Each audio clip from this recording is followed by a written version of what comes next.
चंदन के भाई ने रिपब्लिक भारत से कहा है कि फांसी की सजा के लिए हाई कोर्ट जाएंगे। उम्र कैद की सजा 28 आरोपियों को, दोषियों को मिली है इस मामले में, लेकिन चंदन के भाई का ये कहना है कि वो फांसी की सजा की मांग करते हैं और इसके लिए हाई कोर्ट जाएंगे। बड़ी खबर इस वक्त आपको बता रहे हैं, इस पूरे मामले में 2018 का ये मामला है।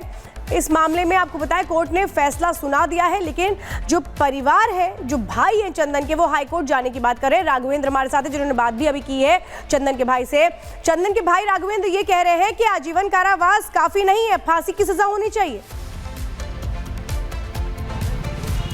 बिल्कुल, देखिए चंदन ने तो विवेक हैं, ये चंदन के जो भाई हैं, इन्होंने कहा कि पहले तो हमारे भाई की आत्मा को शांति मिली है, क्योंकि सभी जो 28 लोग थे उनको आजीवन कारावास की सज़ा सुनाई गई है। हमारा परिवार भी संतुष्ट है, लेकिन चूंकि फांसी नहीं हुई है, हमारे भाई की हत्या हुई है, तो इस मामले को अब हम इलाहाबाद हाई कोर्ट में चैलेंज करेंगे कि सभी को फांसी हो। साथ ही जो 2 लोग सबूतों के अभाव में बरी हो गए थे, उन 2 लोगों के लिए भी वो हाई कोर्ट जाएंगे। यानी जो 28 लोगों पर सजा आई गई है, जो 2 लोग बच गए हैं, उन दोनों लोगों के लिए हाई कोर्ट जाएंगे, साथ ही फांसी के लिए भी हाई कोर्ट जाएंगे। लेकिन विवेक ने आज संतुष्टि जाहिर की। उन्होंने कहा कि एक लंबी लड़ाई लड़ी है, इस दौरान हमारे ऊपर दबाव बनाया गया, हमको डराया धमकाया गया। साथ ही उन्होंने कहा कि उत्तर प्रदेश की चाहे सरकार हो, सरकारी वकील हो, इन्होंने पूरा सहयोग किया है, हमारा साथ दिया है। हम एक लंबी लड़ाई हम लड़ सके हैं इनके सहयोग से। और इन्होंने कहा हाई कोर्ट से लेकर जिला कोर्ट तक, यानी कि लगातार बातचीत कर रहे हैं। और इस बीच चंदन की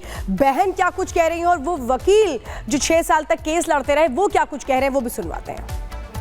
न्यायालय ने पूरा साथ दिया है हमारा, एंड जो सजा दी गई है आजीवन, हम उनसे संतुष्ट हैं जी। कोर्ट ने और वकीलों ने पूरा साथ दिया, प्रशासन ने पूरा साथ दिया। समय थोड़ा ज्यादा लग गया, लेकिन जो सजा आई है वो संतुष्ट है। चाहते थे कि जो मेन थे उनको फांसी की सजा हो, लेकिन अब जो भी न्यायालय का फैसला था उसका हम सम्मान करते हैं। कोर्ट से ये जानकारी मिली है, जितने भी 28 दोषी हैं उनको, जो अभी तक जानकारी है ये है कि सभी को आजीवन की सजा मिली है।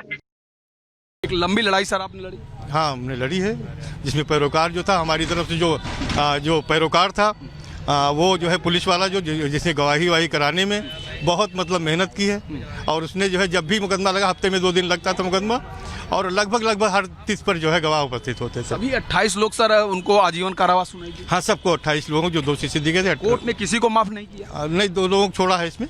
वही जो मतलब पूरे 30 में 2 लोगों को, आसिम कुरैशी और जो है नसीरुद्दीन कुरैशी को छोड़ा। और सर सलीम को कुछ अधिक कारावास दी गई है? सलीम नहीं, सलीम को जो है दफा 25 में जो है आर्म्स जिसमें रिकवरी थी उसमें 7 साल की सजा दी गई है, और बाकी जो है 302 में वही है सबकी आजीवन कारावास। तिरंगे का अपमान हुआ था सर, कहा जा रहा था। चूंकि और चलिए अगली खबर आपको बताएंगे, छात्रों का कंधा सियासी हथकंडा। दरअसल बीपीएससी अभ्यर्थियों की हम बात कर रहे हैं, बिहार के पटना का पूरा ये मामला है, जहां पर आंदोलन अब सियासी भंवर में लगातार घिरता हुआ दिख रहा है। और इस छात्रों की इन मांगों के बीच नए सियासी दलों ने भी एकदम सियासत करना शुरू कर दिया है, सियासी रोटियां सेक रहे हैं।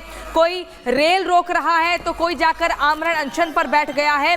ऐसे में ये समझना होगा कि छात्रों के नाम पर ये जो सियासत चमकाने का प्रयास किया जा रहा है, क्या वाकई इन सब के बाद बीपीएससी अभ्यर्थियों की मांगों को स्वीकार किया जाएगा या नहीं। चूंकि बिहार में अब चुनाव है और इसी के चलते नए राजनीतिक दल जो हैं वो जमकर इस मुद्दे को भुनाने का प्रयास कर रहे हैं। आप देखिए 3 तस्वीरें, पटना में भारी हंगामा हुआ, आज सुबह एक्शन में पुलिस आई, लगातार जो चक्का जाम किया था, पप्पू यादव की पार्टी के समर्थकों ने उनको हटाने का प्रयास होता है, फिर छात्रों के नाम पर ये बवाल जमकर करते हैं। जनसुराज पार्टी यानी कि प्रशांत किशोर और उनके समर्थक यही बार बार कह रहे हैं कि मुख्यमंत्री को इनकी मांगों को सुनना चाहिए और जल्द से जल्द समस्या का निवारण करना चाहिए, नहीं तो ऐसे ही चलता रहेगा। और आपको बता दें, अभी कुछ दिनों पहले बीपीएससी अभ्यर्थियों के ऊपर लाठियां भी भाजी गई थी, इसको भी जमकर भुनाने का जो कोशिश है वो राजनीतिक दलों द्वारा की गई। और चलिए अब बात करते हैं धार की, जहां पर संग्राम हो रहा है। 40 साल बाद कचरा वहां पर उठाकर के डिस्पोज ऑफ करने की तैयारी हो रही है, लेकिन इस पर कैसे हंगामा हो रहा है ये बताते हैं।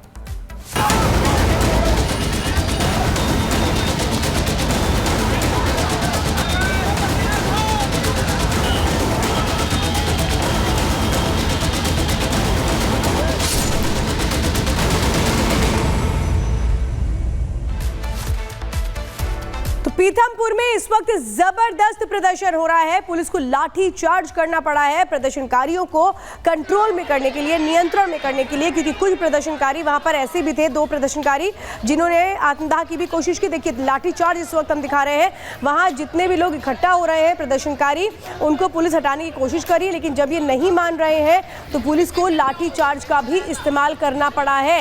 ये आक्रोशित जितने भी प्रदर्शनकारी हैं, इनका ये कहना है कि कचरा अगर वहां पर डिस्पोज ऑफ हो रहा है तो ऐसे में ये इनकी जिंदगी के लिए खतरा है। अगर वहां से वही गैस निकलती है जो 40 साल पहले निकली थी तो फिर इनकी जानों का क्या होगा। ये तस्वीरें में आपको दिखा रहे हैं जिसमें से लाठीचार्ज होता है।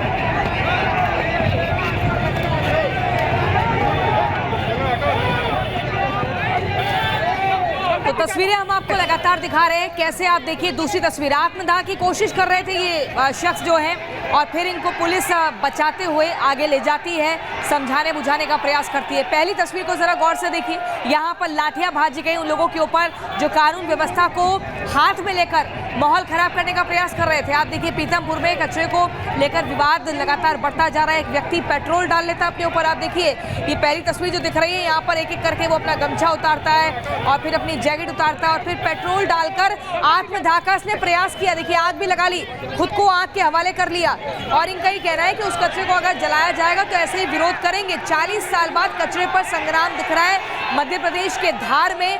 और ये 2 तस्वीरें, क्योंकि जीवन और मृत्यु का सवाल है, क्योंकि हमको तो जन्म मरण नहीं है, क्योंकि हमारा मूल स्थान है, हम लोग यहीं रहते, आने वाली हमारी पीढ़ी। सबसे पहली बात आप ये समझ लीजिए, पहली बात आप लोग ये समझ लीजिए, मैं केवल ये फैक्ट्री चिमनी जिले का कलेक्टर नहीं हूँ, मैं आप लोग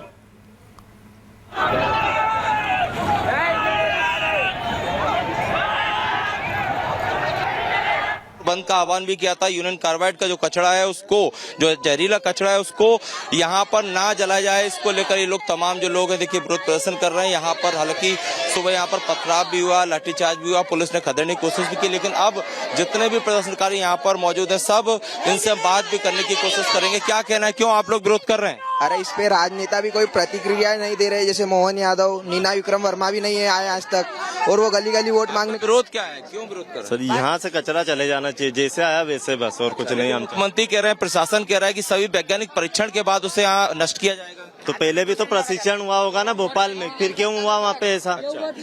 ये क्यों आप लोग यहाँ पर क्यों आए विरोध कर?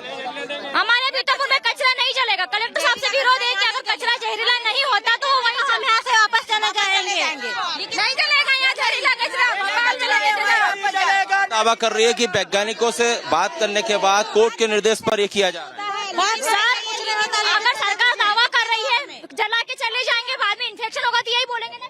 हाँ, नहीं हमें तो यही चाहिए कि वो लिखित में दे दे, हमें लिख के दे दे कि यहाँ कचरा नहीं लिख के दे दे हमें, तो हम यहाँ से चले जाएंगे। देखिए जितने यहाँ लोग हैं जिनसे मैं बात करने की कोशिश कर रहा हूँ, सबका ये कहना है। आप बताइए दीदी, क्या है, क्या मांग है आप लोग की? क्योंकि मांग क्या है, आप सभी लोग यही जान रहे हैं कि उग्र आंदोलन हुआ और इसके आगे भी बहुत कुछ हो सकता है।